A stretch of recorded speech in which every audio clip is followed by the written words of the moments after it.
Guys, Assalamualaikum. Okey, kali ini kita akan bincangkan beberapa soalan yang berkaitan dengan mutation. Topik yang ke-7 kita lah. Alright, kita tengok soalan yang pertama. First question, dia kata figure 1 show the result of two altered sequence. Alright, so kalau dalam figure 1 tu kita nampak, sekejap. Kita nampak dekat sini. Bahagian ni, ini adalah base sequence pada DNA kita sebelum berlaku apa-apa mutation. Alright, sebab tu dia tulis original base sequence. Alright, then kita ada bahagian ni dengan bahagian sebelah sini, M dengan N tu. Di situ dia menunjukkan base sequence yang baru, altered sequence tu selepas berlakunya mutation. Right. So kalau kita tengok original dia adalah TACGAATACGAATTA. Lepas tu kalau kita tengok bahagian M tu, base sequence dia jadi TACGAATACGAA. Kat sini berubah. Kalau asal adalah T, sekarang tengok betul-betul dia dah jadi G. Nampak? Tu perubahan yang sepatutnya awak nampak lah kepada altered sequence M. Kita tengok altered sequence N pula, apa beza dia. Sekarang ni kita nampak dia ada T, A, C, G, A, A, T, A, C, G. Alright. Awak boleh nampak kat sini. Perubahan kat sini yang sepatutnya dekat bahagian adenine ni, asal kita ada 2 adenine kan. Tapi selepas mutation berlaku, nampak adenine tu tinggal 1 je. Tu perubahan yang berlaku kepada sequence N. Alright. Sequence M tadi, A tu, T tu bertukar dengan G. Alright. T bertukar dengan G kat sini. T kat sini ni bertukar dengan G. Tapi yang N ni pula, A dia sepatutnya ada 2, sekarang ni tinggal 1. Itu benda yang kita kena lihat lah, apa yang berlaku dalam figure 1. Soalan pertama, classify the mutation shown in figure 1. Alright, so keadaan M dengan N tu sebenarnya antara dua keadaan mutation yang berlaku di bawah gene mutation. Kita kena tahu gene mutation ni just melibatkan satu base ataupun 2 base saja pada kita punya DNA base sequence. Right, so keadaan di atas tu adalah gene mutation. Right, so dia kata B1 name mutation M dan juga N. Tadi kita tahu M tu pertukaran antara thymine dengan guanine. Thymine tukar jadi guanine. So kalau tukar ni yang ingat balik, kita ada 4 keadaan gene mutation kan. Kita ada base substitution, kita ada base inversion, kita base deletion dengan base insertion. So kalau tukar tu T jadi G, itu maksudnya base substitution. Substitute, ditukarkan thymine dengan guanine. Yang kedua N, tadi kita lihat asal ada 2 adenine kan, tapi selepas mutation berlaku tinggal 1. Maksudnya berlaku deletion kepada satu base pada original DNA base sequence kita. So di situ berlakunya base deletion. Ingat, M substitute tukar, T tukar dengan G, tapi N deletion. 2 adenine tinggal 1 means berlaku deletion kat situ. Right. Okay, so soalan B2 dia minta kita nyatakan another mutation. Okay, selain daripada base substitution dengan base deletion. So, seperti yang saya dah state tadi, kita ada 4. So, 2 lagi adalah inversion dan juga insertion. Alright. Okay, soalan ketiga, which sequence in B1 has more serious effect? Okay, maknanya antara base substitution ni dengan base deletion ni, yang mana akan memberikan kesan yang lebih serius. Alright. Okay, awak kena ingat antara 4 tadi, base substitute, base inversion, base deletion dengan base insertion, yang base deletion dengan base insertion akan menyebabkan berlakunya frame shift mutation. Alright. Di mana frame shift mutation ni akan menyebabkan perubahan amino acid sequence. Okay. Alright. Okay, pada kita punya polypeptide ataupun pada kita punya protein. So, okay, berbanding dengan substitution dengan inversion, sebenarnya deletion dengan insertion ni dia punya kesan is more lethal. Maknanya dia akan memberi kesan yang lebih serius. So, perbandingan antara base substitution dengan deletion, okay, dekat B1 ni base deletion lah yang lebih serius effect dia. Alright. Okay, so tengok soalan 4. Give the reason for your answer in B3. Okay, so reason dia, okay, macam yang saya terangkan tadi, base deletion tadi akan menyebabkan berlakunya frame shift mutation. Okay, sebab kita tahu bila frame shift mutation berlaku, okay, gene akan dibaca dalam 3 base yang berbeza. Okay, maknanya berlaku perubahan triplet bases pada kita punya DNA bermula daripada base yang mengalami deletion tadi. So, maknanya start daripada, okay, contoh start daripada sini ke belakang. Okay, semua base sequence dia akan berubah. Triplet bases dia, maknanya pasangan dia yang bertiga-tiga tu akan berubah. Dan kita tahu kalau, okay, the 3 base group pada DNA berubah, of course lah, okay, codon yang akan kita what we call transcribe kan nanti, okay, juga akan berubah. Okay, maknanya, okay, bila DNA berubah, okay, codon juga akan berubah. Okay, maknanya codon pada mRNA kita. So, bila codon pada mRNA kita berubah, of course, okay, amino acid pun akan berubah. Itu yang menyebabkan amino acid sequence, okay, pada kita punya polypeptide juga adalah berubah. Okay. And then soalan C tu, give one chemical substance that cause gene mutation. Okay, cuba ingat balik, kita ada 2 jenis mutagen. Mutagen ni adalah what we call, okay, substance ataupun benda yang boleh menyebabkan ataupun yang boleh induce berlakunya mutation. Satu chemical, satu physical, right? So, yang ditanya dekat sini adalah contoh untuk chemical mutagen, alright? Okay, means chemical substance that can cause a gene mutation. Okay, mana-manalah, okay, yang saya ada kat sini adalah colchicine. Okay, you can put any example of chemical mutagen, alright? Okay, kita tengok soalan yang kedua. Okay, figure 2 show the normal sequence of an mRNA and its corresponding translate amino acid. So, ini adalah mRNA, yang ni adalah amino acid sequence, right, pada polypeptide kita. Okay, so dekat bawah ni dia bagi nama-nama amino acid yang dikodkan oleh kodon-kodon tertentu. Okay, sebagai contoh yang kat sini dia kata AAA adalah lysine. Alright, okay, so kita tengok soalan yang pertama. Okay, what is the sequence of the normal template DNA strand? Okay, maknanya untuk buat jawapan ni korang kena tengok lah, okay, pada kita punya mRNA ni.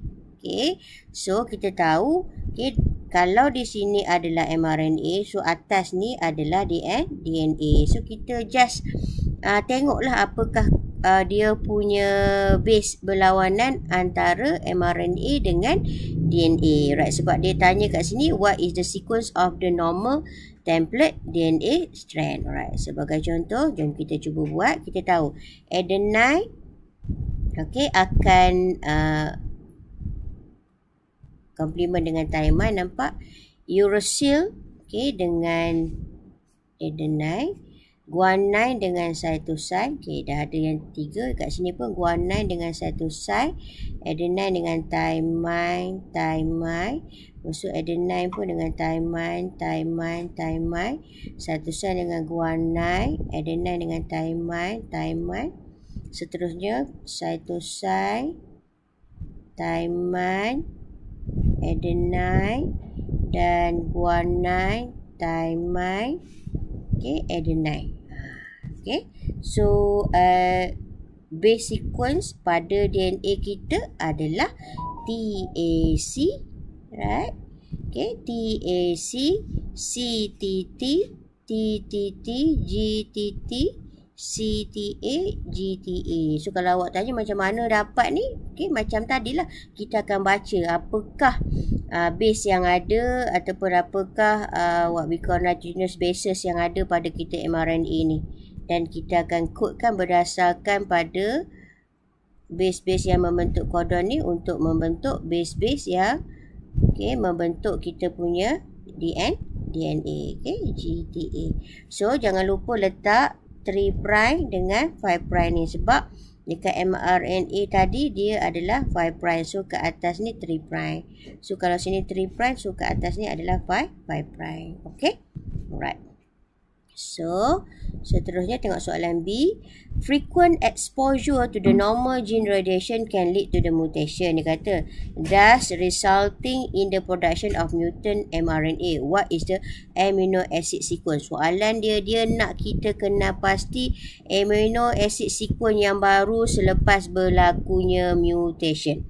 Alright, maknanya jawapan awak kat sini adalah amino acid sequence. Okey, kita tengok soalan pertama. Dia kata uracil in the 5th codon replace dengan cytosine. Okey. Okay, kita tengok soalan mana yang dikatakan 5th codon. Saya padam dulu yang ni. Okey. Right. So 5th codon adalah, ini adalah kodon pertama, kodon kedua, kodon ketiga, kodon keempat, kodon kelima. Ini adalah 5th codon. And then dia kata tadi, pada 5th codon, uracil digantikan dengan cytosine. Okay, kita tengok balik soalan dekat atas. Okay, uracil. Okay, uracil ni, okay, digantikan dengan cytosine. Makna sekarang ni, okay, uracil ni dah jadi cytosine. Okay, so kodon baru adalah CAC. Okay, so disebabkan kita dah ada kodon baru, kita kena, apa yang pasti adalah amino acid tu akan berubah, right? Okay, amino acid tu mestilah amino acid yang dikodkan oleh kodon yang baru tu, CAC. Okay, kita tengok CAC dalam GAC dalam kita punya table ni. Okay, ni GAC. Okay, GAC mengkodkan ASP lah, aspartic acid. Kebetulan, alright, kodon baru yang terbentuk tu pun mengkodkan amino acid yang sama, right? Asal tadi ASP, maknanya GAU tadi mengkodkan ASP, tetapi GAC juga mengkodkan amino acid yang sama, iaitu ASP, aspartic acid. So jawapan kita, dia minta base sequence, right? So kita kena salin dah daripada sini sampailah ke belakang ni, right? Okay, so kita salin balik macam ni. Tulislah MET, GLU, tulis macam yang saya tulis ni, right? Okay, so kita tengok soalan kedua. Okay, soalan kedua dia kata guanine in the second codon is delete. Okay, kita tengok mana satu second codon. Okay, padam ni. Okay, guanine. Okay, ini second codon kan. Dia kata guanine ni delete. Alright, so sekarang ni, okay, AUG tak berubah. Okay, sekarang ni guanine dah tak ada kan. AAA ni dia tinggal berdua kan. Yang kita tahu kalau berlaku deletion, okay, akan berlaku frame shift mutation. Maknanya base-base daripada belakang ni akan bergerak ke depan, memenuhi bahagian yang kosong tadi. So sekarang ni AA ni, okay, dia akan gabung dengan A yang kat sebelah ni untuk jadi dia bertiga. Dan tinggal yang ni kan. So AA yang tu akan bergabung dengan C yang kat sebelah ni. So jadi ACC. And then AA yang ni akan bergabung dengan G yang ni. Lepas tu AU yang ni akan bergabung dengan C. And then AU ke belakang ni kita tak tahulah, tak apa. So sekarang ni bermula daripada titik berlakunya deletion ni yang kita telah, maknanya daripada sini kita telah membentuk codon yang baru. Okay, so codon yang baru tu kita kena baca balik lah apakah amino acid dia. Okay, AUG masih sama, MET, AAA kita tengok. AAA nampak kat sini. Dia dah jadi LYS.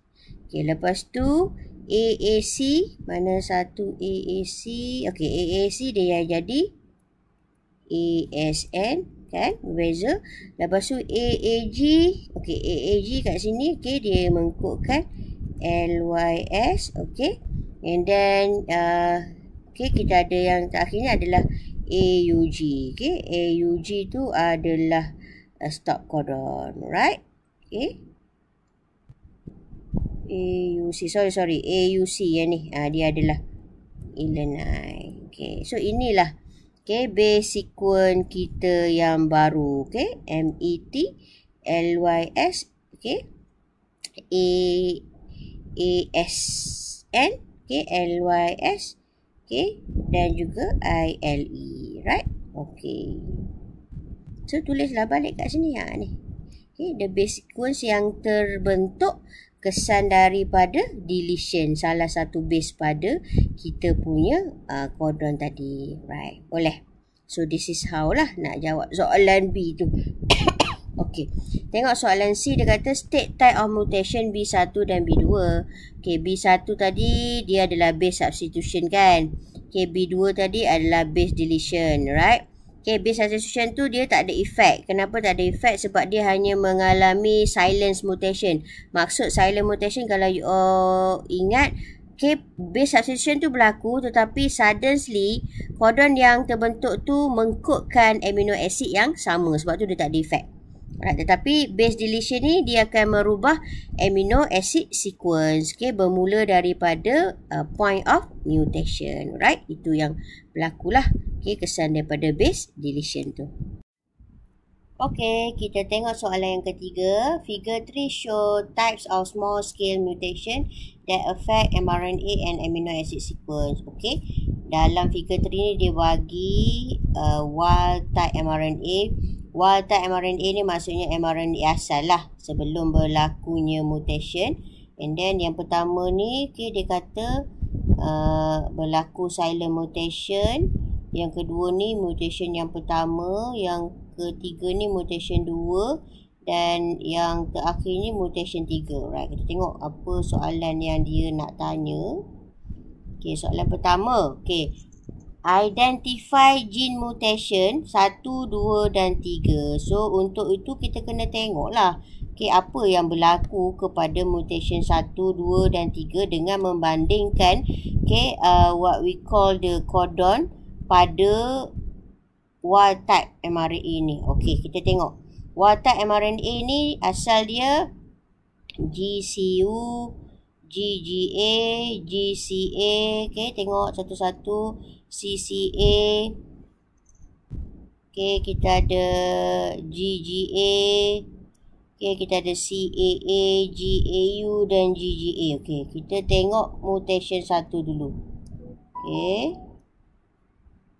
Okay, tengok mutation 1 dulu. Mutation 1 yang ni sama. Yang ni sama. Yang ni sama, tak berubah apa-apa. Yang keempat pun sama. Alright. Okay, tengok yang ni. 1, 2, 3, 4, 5. Yang kelima ni. Okay, 1, 2, 3, 4, 5. Yang kelima ni. Okay. Okay, nampak tak apa-apa perubahan dekat situ? Okay, apa yang saya nampak?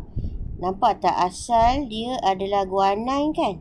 Tapi dalam mutation 1 tu, dia bukan guanine dah. Dia dah jadi adenine. So, it's like guanine telah ditukarkan kepada adenine. Kita tahu kalau dalam gene mutation, kalau berlaku pertukaran base, okay, kita akan katakan mutation tu adalah base substitution, pertukaran. Alright, so kita dah dapat mutation 1. Kita tengok mutation yang kedua. Okay, sama juga kaedah dia. Kita kena bandingkan dengan dengan kodon asal tu, sebelum berlaku perubahan tu. Okay, saya padam dulu ni. Right, okay. GCU sama. Yang ni sama. Yang ni sama. Ni sama. Okay.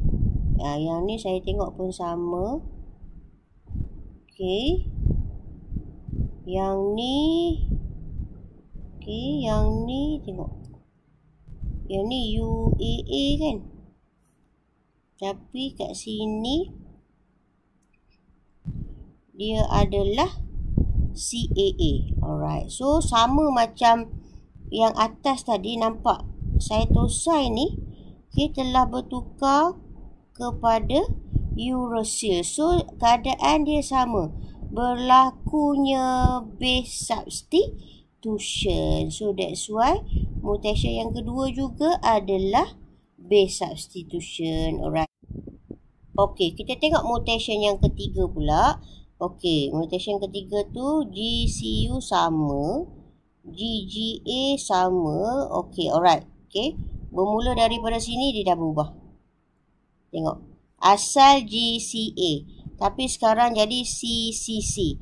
Alright, and then triplet bases yang kat sebelah dia adalah ACC. Okay, asal CCA. Kalau you all tengok betul-betul, dia seakan-akan dia is like ada satu cytosine baru yang inserted di dalam base sequence tu. Nampak tak? Okay, di mana? Okay, maknanya kat sini antara cytosine dengan adenine ni, cytosine yang baru is inserted kat situ. Nampak tak? So, di sini A ni kita akan tertolak terus ke belakang. Maknanya A ni nanti dia akan bergabung dengan CCC ni. Tu yang dia jadi, nampak? ACC. Okay, lepas tu A yang tinggal ni dia akan bergabung pula dengan GGG ni kan. Okay, so yang tu yang jadi AGG. Dan seterusnya. Right. So, jelaslah mutation 3 tu adalah base insertion. Right. Okay. Okay, so soalan 3. Among mutation 1, 2 dan 3, which one is kurang berbahaya? Less severe. Okay. Means antara 1, 2, 3 tu yang less severe adalah mutation 1. Okay. Okay, kenapa mutation 2 tu dia lebih teruk berbanding dengan mutation 1? Kalau you all tengok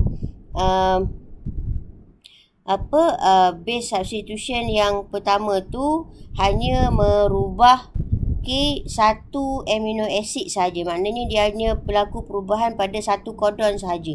Alright. Tetapi kalau mutation 2 tu, base substitution tu menyebabkan pembentukan, saya tunjuk mutation 2. Mutation 2 tadi dia berubah dekat sini kan. GCU sama, GGA, GCA, CCA, GGA.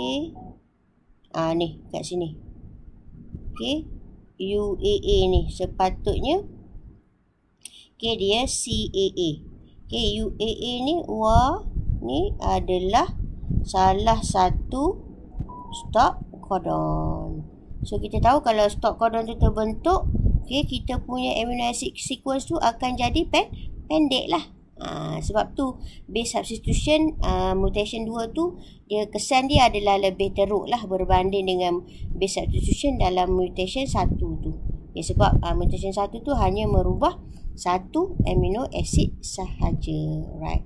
Okey, soalan ketiga tu, give two differences between mutation 1 dan 3. Okey. Mutation 1 tu dia adalah base substitution. Mutation 3 tu adalah base insertion. So perbezaan dia, mutation 1 tu hanya merubah satu amino acid, tetapi mutation 3 tu kan insertion tu menyebabkan berlakunya French mutation, right? So kesan dia akan merubah many amino acid. Dia akan change the base dia akan merubah amino acid sequence pada kita punya polypeptide. Okey, kita tengok soalan keempat. Dia kata figure 4 show the result of mutation. Dia bagi normal DNA. Lepas tu ada R, S, T dan juga U. So kalau soalan macam ni, korang kena tengok lah. Korang kena bandingkan R, S, T dengan U tu dengan normal DNA ni. Right. Okay, so soalan A dia kata state the classes of mutation that occur in figure 4. Alright, jawapan dia adalah gene mutation. Jom kita buktikan berlakunya gene mutation. Alright. So normal DNA kita ada G, G, C, T, A, A, C, C, G, A, T, C, G, T, A. Alright, kita ambil contoh R lah. Okay, betul tak ini adalah gene mutation? Okay. So kita ada G. Alright, lepas tu kat sini dah berbeza. And then kita ada C sama, T sama, A, C, C, G, A sama, T sama, C, G, T, A sama. So maknanya ada penambahan satu base dekat situ. Means berlaku penambahan, bukan penambahan yang, alright. Dia berlaku pertukaran, nampak? Asal dia adalah guanine, nampak? So sekarang dia adalah cytosine. So actually di situ berlakunya base substitution, right? Pertukaran guanine kepada cytosine. So buktilah memang ini adalah keadaan yang menunjukkan gene mutation. Right. Okay. So kita tengok soalan B. Okay, dia kata name the type of mutation label R to U. Okay, so kita tahu R tadi base substitution. Alright. Jom kita tengok T, S dan juga U. Okay, T. Okay. G sama, G sama, C sama, T, A sama, C, C, G sama. Okay. Tiba-tiba ada 2 G. Sedangkan kat sini ada 1 G.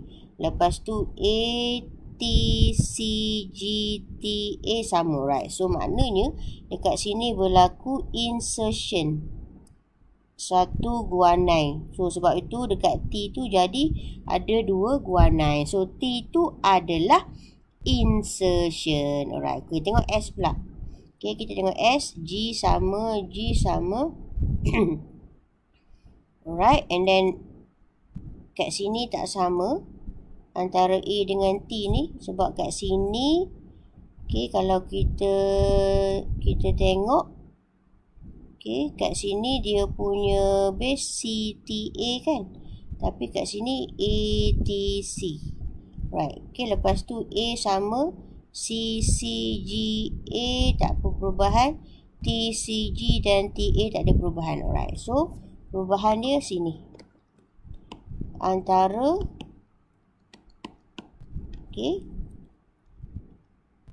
ATC kat sini. Right. Apa yang korang tengok sebenarnya berlaku perubahan kedudukan, nampak?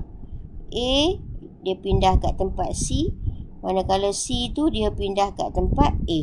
So di situ kalau berlaku perubahan kedudukan tu, itu menunjukkan inversion. Alright. So S tu adalah inversion. Okay, so kita tengok U pula.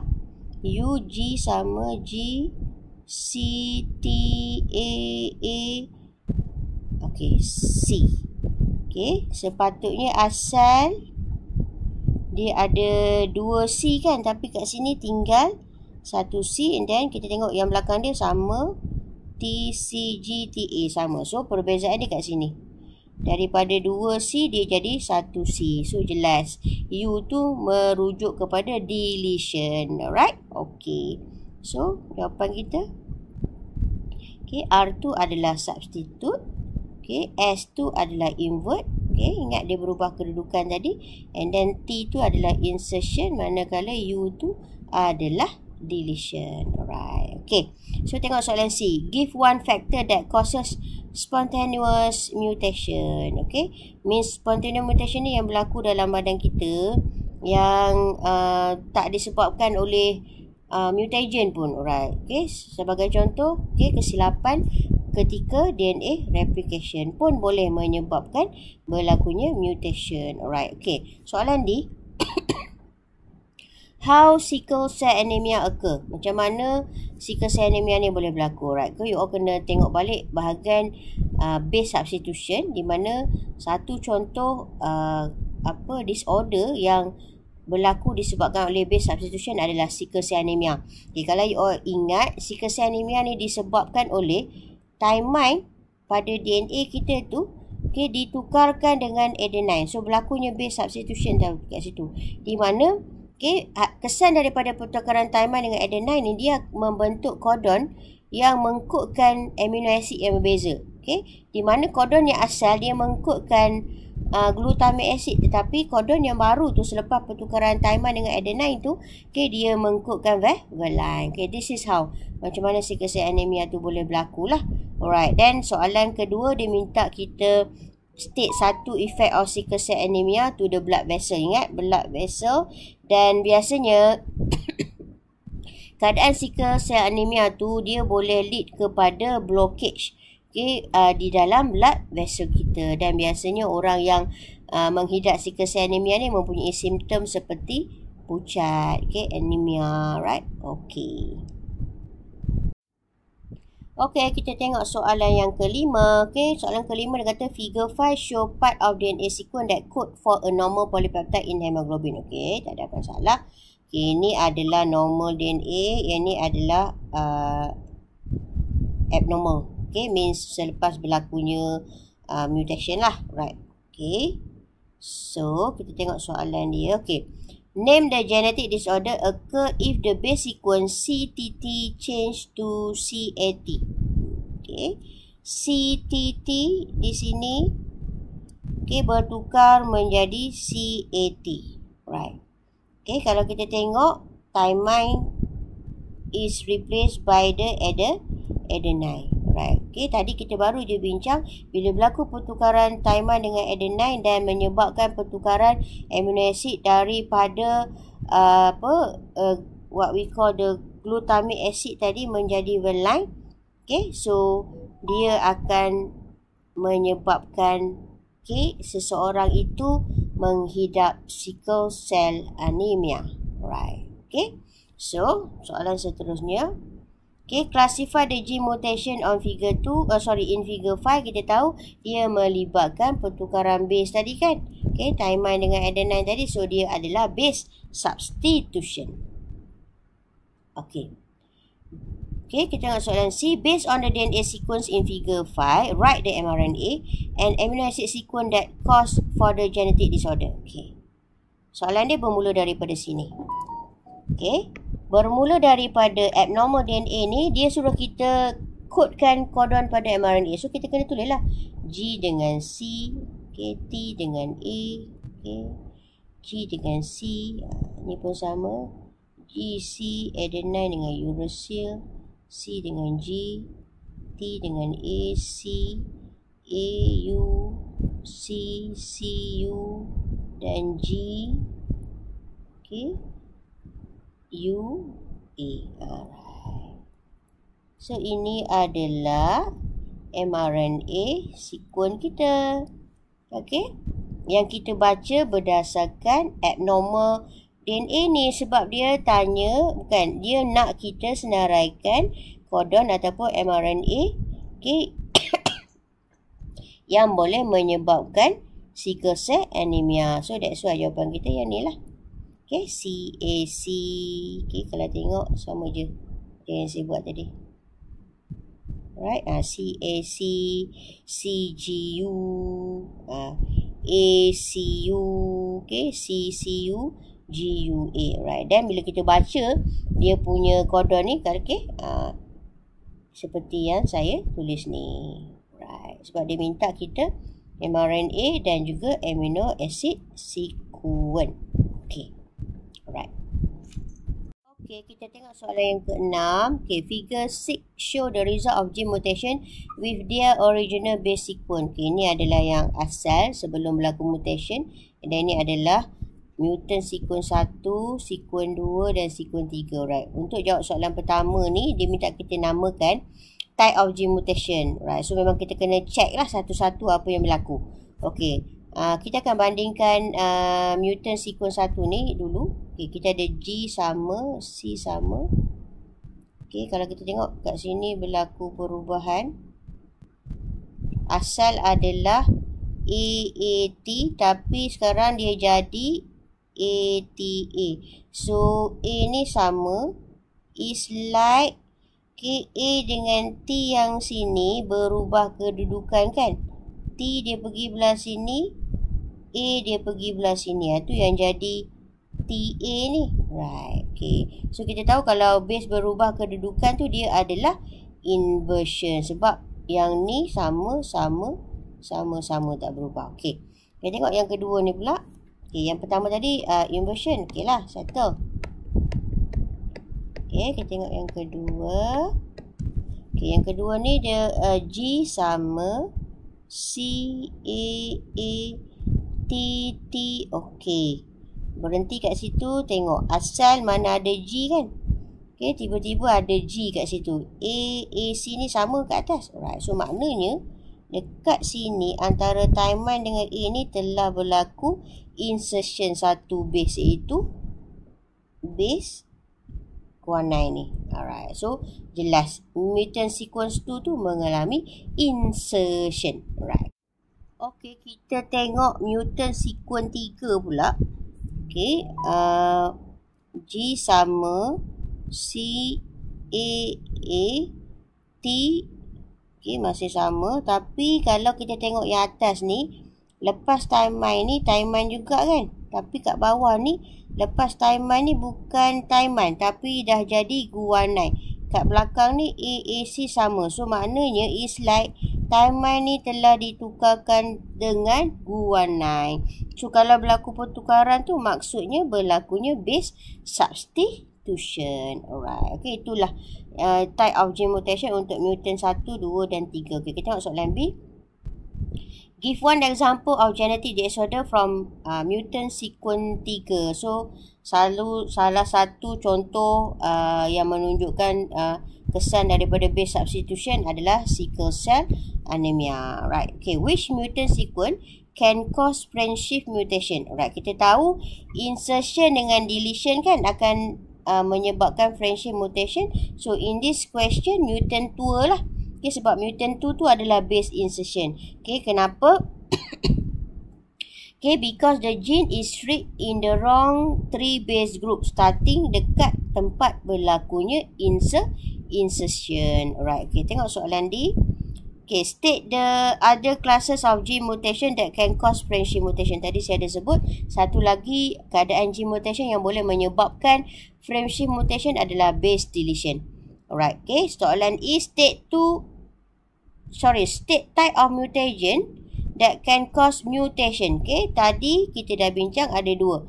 Physical mutation dan juga chemical mutation. Korang kena ingatlah sebut satu atau dua contoh physical mutation dengan chemical mutation. Okay, kita tengok soalan ke-7. Figure 7 show the DNA base sequence for normal hemoglobin and sickle cell hemoglobin. Ni normal, yang ni sickle cell. Okay. Identify the class of gene mutation shown in figure 7. Okay. Bila sickle cell anemia ni, sepatutnya kita dah ingat lah. Dia adalah satu disorder yang disebabkan oleh base substitution. Alright, kalau kita tengok dekat bahagian sini. Okay, thymine ni is replaced by the adenine. Okay. Dan soalan minta kita state two type of mutation. Okay, kita ada physical dengan chemical mutation. Right. Dan soalan C tu, what would be consequence of mutation in figure 7 in an affected person? Right. So, apa yang akan berlaku kepada seseorang yang menghidap sickle cell anemia ni? Okay, sebenarnya dia mempunyai red blood cell yang dalam bentuk seperti bulan sabit ni. Itu yang kita katakan sickle cell red blood cell. Sepatutnya kita punya red blood cell mesti bentuk biconcave shape ni lah, right. Dan disebabkan bentuk dia seperti bulan sabit ni, dia akan menyebabkan mudahnya berlaku blood clotting di dalam a small blood vessel, right. So kita tahu kalau berlaku clotting, means salur darah kita tu tersumbat, so dia akan menyebabkan kurangnya transportation of oxygen to the whole part of our body. Itu bahayanya sickle cell anemia tu kepada seseorang penghidap. Alright. Okay, soalan D. State two classes of gene mutation that will cause friendship mutation. Ni patutnya dah boleh ingat dah. Deletion dengan insertion. Alright. Okay, soalan E. Base substitution introduce a stop codon in DNA base sequence of hemoglobin gene. Clue kat sini. What kind of gene mutation shown by this condition and predict its effect? Kita ada, kalau you all ingat balik, base substitution akan membentuk 3 keadaan, sama ada silent mutation, nonsense ataupun missense. Right. Di mana silent mutation ni base substitution tu berlaku, tetapi secara tak disangka kodon baru yang terbentuk tu mengkodkan amino acid yang sama, sebab tu dia silent. Alright. Tetapi when we go to the missense ni, missense ni base substitution tu berlaku. Dan di mana kodon baru yang berlaku tu mengkodkan amino acid yang lain. Berbeza dengan amino acid yang dikodkan oleh kodon yang asal. Manakala nonsense ni pula, bila berlaku base substitution, kodon yang terbentuk tu dia tak mengkodkan apa-apa amino acid, sama ke ataupun berbeza, tetapi dia membentuk stop codon. Kita tahu kalau stop codon tu terbentuk, proses translation akan berhenti dan kesan dia kita akan menghasilkan polypeptide yang lebih pendek. Dan biasanya kalau polypeptide ataupun protein tu is shorter compared to normal, so biasanya kita akan menghasilkan a non-functional protein. In this cases is non-functional hemoglobin. Right? Okay, kita tengok soalan ke-8. Figure 8 show a classification of gene mutation. Dia bagi kita gambar yang tu, gene mutation. Ada X, ada insertion, deletion dengan Y. Patutnya dah tak lupa lah, dah boleh ingat dah ni. X tu dah bagi clue, sickle cell anemia. So X adalah base substitution. Dah ada 3, so satu lagi Y tu confirm lah base inversion. Right. State one class of gene mutation that may cause a friendship mutation. Bolehlah letak sama ada deletion ataupun insertion. Right. Soalan C. Why friendship mutation is said to be harmful? Kenapa? Ni kena terangkan panjang sikit lah. Kenapa friendship mutation tu kesan dia adalah lethal ataupun harmful. Satu, kesan dia tadi, kesan daripada friendship mutation tu, dia akan menyebabkan kodon yang terbentuk juga adalah berbeza. Right. So bila kesemua kodon yang terbentuk tu ataupun yang terhasil tu adalah berbeza, so kodon-kodon tu akan mengkodkan amino acid sequence yang berbeza. The change of the amino acid sequence. So, biasanya kalau berlaku perubahan kepada amino acid sequence, dia akan lead kepada pembentukan non-functional protein. Right. Itu kesan daripada friendship mutation tu. Maknanya bila friendship mutation berlaku, triplet base pada DNA kita berubah. Bila triplet base pada DNA kita berubah, of course kodon pun akan berubah. Bila kodon pun berubah, dia juga akan merubah jenis amino acid. Alright, kan kena ingat fraction mutation ni dia akan berlaku bermula pada tempat deletion ataupun insertion tu dan ke belakang. Alright, maknanya dia akan merubah semua triplet bases dan juga merubah semua codon dan juga dia akan merubah the sequence of amino acid yang akan dihasilkan. Okey, kita tengok D. Which type of gene mutation may cause the sickle cell anemia? So, jawapan dia adalah base substitution. And then, give one differences between nonsense and silent mutation. Okay, tadi saya ada terangkan. Kalau nonsense, dia akan menukarkan kodon asal menjadi stop kodon. Manakala silent mutation, dia akan menukarkan kodon to another kodon. Tetapi, kodon baru itu mengkodkan amino acid yang sama. Okay? Okey, kita tengok soalan ke-9. Okay, figure 9 show the production of offspring P, Q, R dan S when abnormal ovum are fertilized by normal sperm. The abnormal ovum arise from non-disjunction during the oogenesis. Okey, dia bagi gambar ni. Kena hati-hati tengok gambar ni. Alright. So, soalan pertama dia tanya apakah yang dimaksudkan dengan non-disjunction. Alright, so simple lah. Okay, non-disjunction ni adalah failure of homologous ataupun sister chromatic to separate during anaphase 1 ataupun anaphase 2. And then dia minta kita state genotype P dan Q. Kita tengok P, tengok Q. Tengok P dulu. P ni dia akan fertilize antara ovum yang mempunyai 2 kromosom X dengan sperm yang membawa kromosom X. So bila dia fertilize dia akan jadi X, X, X. Okey, itulah genotype untuk P. Manakala Q ni dia akan fertilization tu berlaku antara ovum yang ada 2 kromosom X dengan sperm yang ada ataupun sperm yang membawa kromosom Y. So terjadilah genotype Q tu XXY. Okey. Name the type of abnormality shown by R. Okey, R kat sini. Okay, so R ni adalah fertilization antara ovum yang tak membawa kromosom X dengan sperm yang membawa kromosom X. So, terbentuklah XO. So, kita tahu abnormality XO ini merujuk kepada Turner syndrome. Right, okay. Dan kedua, if individual R, dia kata bila individu Turner syndrome ni kahwin dengan normal male, apakah keberangkalian dia menghasilkan anak? Okey, jawapan dia memang tak ada keberangkalian lah. Walaupun suami dia normal, sebab satu ciri-ciri individu Turner syndrome ni dia adalah mandul, dia sterile. So that's why takkan ada keberangkalian dia melahirkan anak. Okey. State 3 characteristic of Q. Q tu kita tengok balik. Q tadi XXY kan? Okay, so XXY tu dia punya abnormality. Dia adalah sterile male. Okay.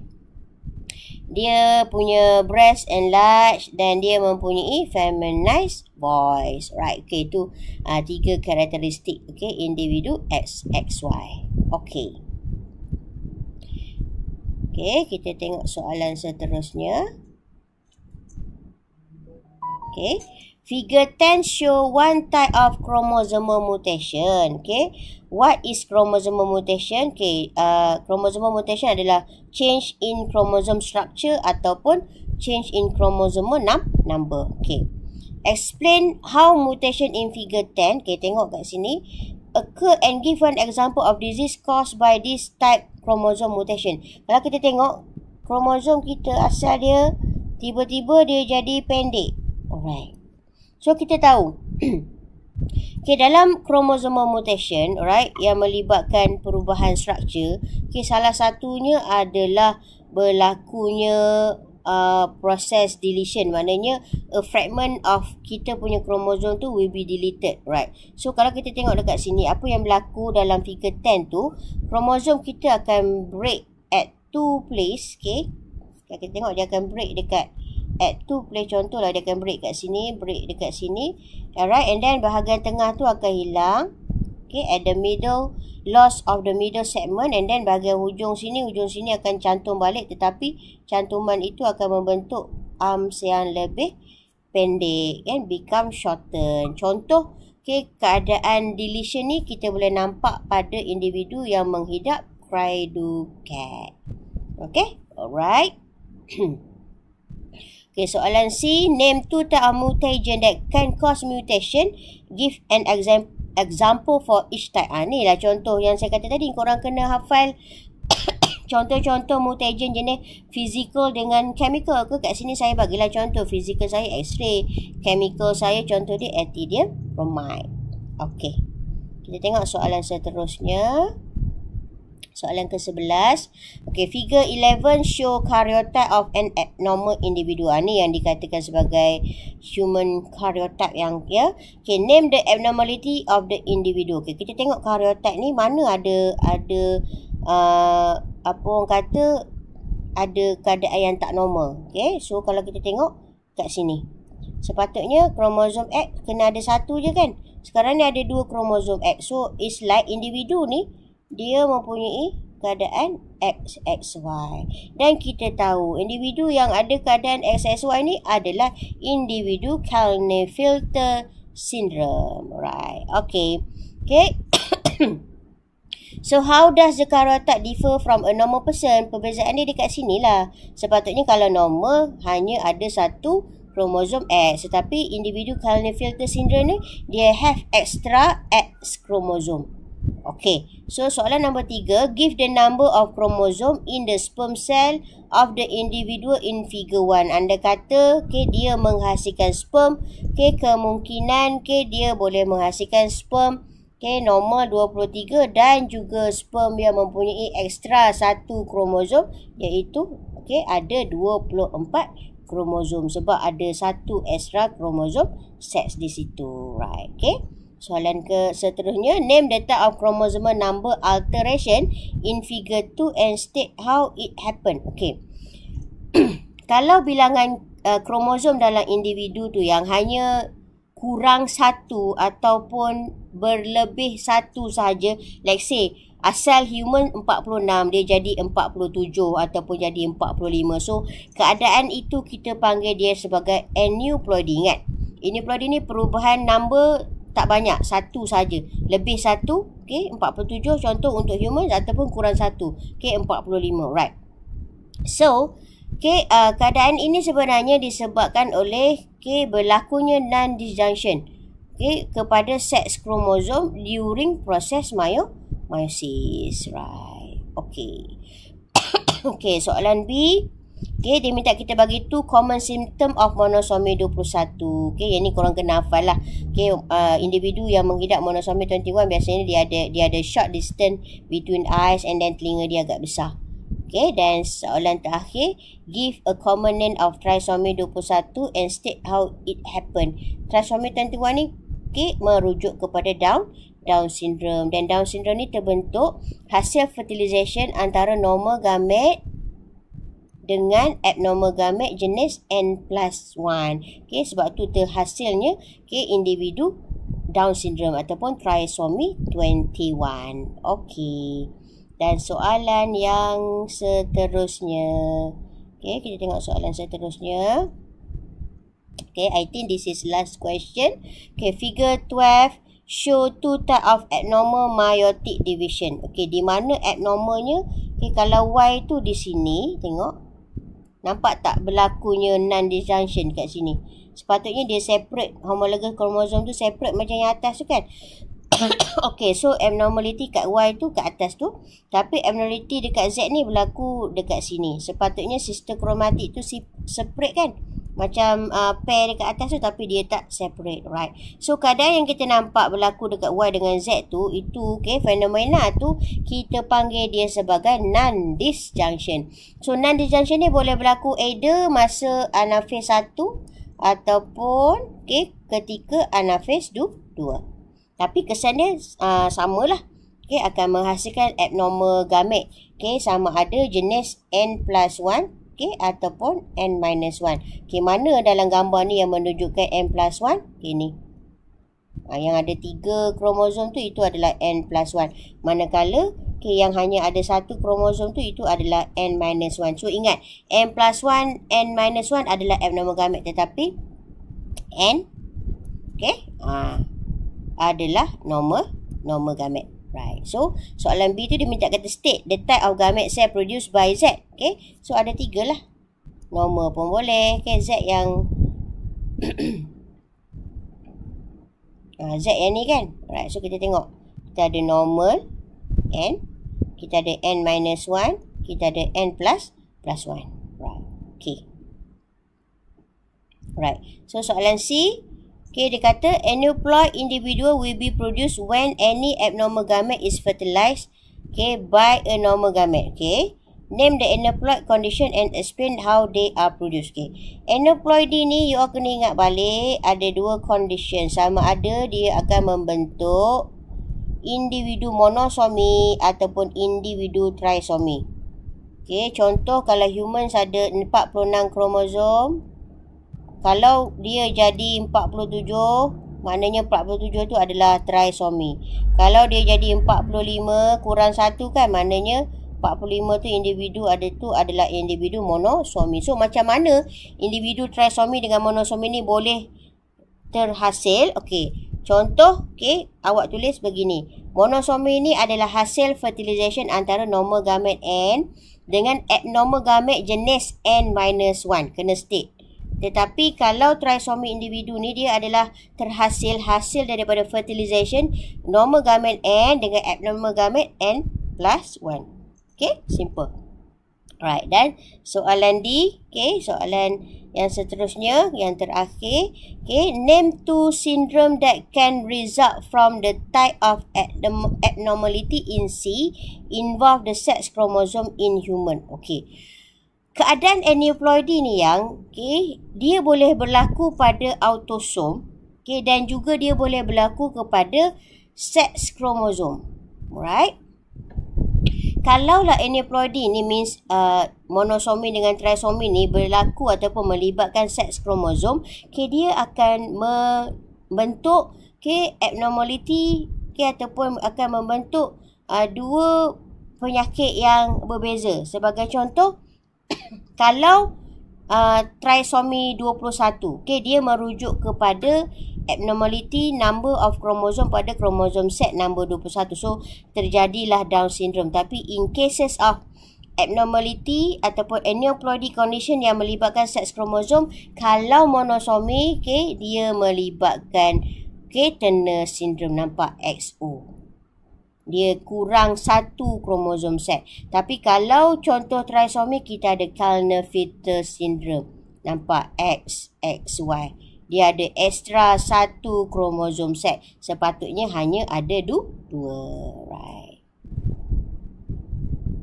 Okey, dan soalan yang terakhir, soalan yang ke-13. Figure 13 show a type of mutation. Okey, dia bagi kita A, B dan C. Alright. Okay, kalau you all tengok, okay, kat sini ada berlakunya non-disjunction dan dekat sini juga ada berlakunya non-disjunction. Alright. Okay, state the class of mutation in figure 13. Okay, ini adalah chromosomal number alteration. Alright. Okay, what is the phenomena that cause the mutation in figure 13? Kita nampak dekat sini berlaku non-disjunction. Kat sini pun berlaku non-disjunction. Okay, so kita boleh jawab lah. Okay, non-disjunction. Identify cell division stage where mutation occur B and C. Kita tahu dekat B dia berlaku during anaphase 1. Dekat C dia berlaku during anaphase 2. So jawapan kita, okay, B anaphase 1 manakala C anaphase 2. Okay, name a syndrome resulting from a gamete with an extra chromosome 21. Tengok, is fertilized by a normal sperm. Okay, maknanya apakah sindrom yang terhasil hasil daripada fertilization, okay, ovum yang mempunyai extra chromosome set nombor 21 dengan normal sperm. Right, so jelas bila melibatkan extra 1 chromosome pada kromosom set nombor 21, so lahirlah individu trisomi 21 iaitu Down syndrome. So antara, okay, physical symptom dia ada short stature, rendah, dan juga dia mempunyai broad face. Right, dan soalan E, give 2 condition when the whole set of chromosome fail to separate during the cell division. Alright, bila melibatkan whole set yang dia merujuk kepada keadaan polyploidy. Kalau euploidy tadi melibatkan perubahan satu kromosom sahaja. Tapi bila whole set, dia akan melibatkan polyploidy. So, kita ada dua keadaan polyploidy sahaja, iaitu autopolyploidy dengan allopolyploidy. Right. Why this phenomena rare found in animal? Maksudnya kenapa keadaan auto dengan allopolyploidy ni jarang kita jumpa pada animal? Sebab biasanya untuk animal dalam fasa pembentukan gamet during the early development, dia akan mati. Right. Okay, dan soalan yang terakhir, figure 14 show the summary of the result of abnormality that occur during gametogenesis. Kita ada figure 14, tengok betul-betul, right? So soalan A, what caused the abnormality shown in figure 14, right? So dekat sini tak ada lain lah keadaan abnormality yang kita boleh nampak kat sini, SO, Klinefelter, filter, YO ni semuanya disebabkan oleh non-disjunction. And then what is the genotype represent by E? E. Right, so represent by E ni, zygote dia adalah penyakit dia adalah Klinefelter syndrome. So genotype Klinefelter syndrome adalah XXY. Right. So name genetic disorder R. R ni adalah XO. So SO ni merujuk kepada Turner syndrome. Ni semua kena hafal lah yang right. And then tengok soalan D1. Explain how the zygote with genotype YO is produced. Right. YO ni actually dihasilkan kesan daripada fertilization antara abnormal ovum yang tak bawa kromosom X ni, maknanya dia kosong je, dengan normal sperm yang membawa kromosom Y. Sebab tu terbentuknya YO. Right, individu YO. What would happen to the zygote with genotype YO? Biasanya dia akan mati lah. They are fail to develop je. Tak sempat dilahirkan pun saja. Alright, dan soalan seterusnya yang terakhir, give two differences between individual with genetic disorder R dengan individual with Klinefelter syndrome. Perbezaan dia, R adalah XO, Turner syndrome. Manakala Klinefelter syndrome genotype dia adalah XXY. Satu perbezaan dari segi genotype. R, XO, Klinefelter, XXY. Satu lagi perbezaan, R ni dia female yang, manakala Klinefelter is male. So itu semua soalan yang berkaitan dengan mutation yang you all boleh tengok. Right? So I think that's all yang. Thank you. Assalamualaikum. Bye.